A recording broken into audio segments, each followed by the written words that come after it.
देखो, सबसे पहली बात ये बिगिनर्स के लिए होएगा, ठीक है, और थोड़ा अगर जो इंटरमीडिएट लेवल पर ट्रेडिंग कर रहे हैं साल 2 साल से उनके लिए, ठीक है। सबसे पहली बात कि आप डिफाइन करो अपने कैपिटल को। लेट सपोज दैट मैं कंसीडर करता हूं कि बिगिनर 25,000 कैपिटल के साथ ट्रेड कर रहा है, कोई बड़ा टारगेट नहीं रखना है, 6 मंथ तक डिस्टर्ब नहीं होने देना है। मैं इस तरीके की ट्रेडिंग करूंगा जहां पर मेरा ये कैपिटल एटलीस्ट 6 महीने तक रहे मेरे साथ, ऐसा ना हो कि 2 से 3 दिन में खत्म हो जाए।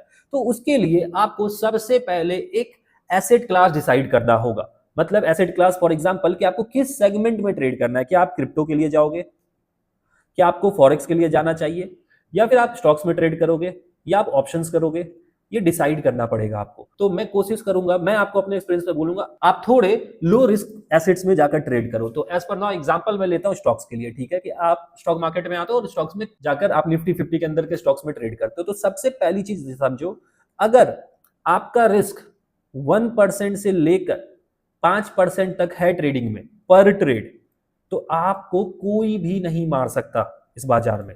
लेकिन अगर आपका रिस्क पर ट्रेड 10%, 20%, 25% का है, तो फिर इस मार्केट में सरवाइव करना मुश्किल है।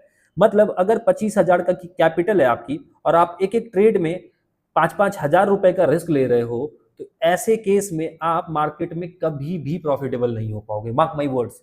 लेकिन अगर आप इसी टाइम इस 25,000 में से रिस्क ले रहे हो 500 रुपीज, 600 रुपीज, इस तरीके का रिस्क ले रहे हो जो कि टेक्निकली आपका 2 से 3% होता है, ठीक है, तो आप आराम से मार्केट में सर्वाइव करोगे।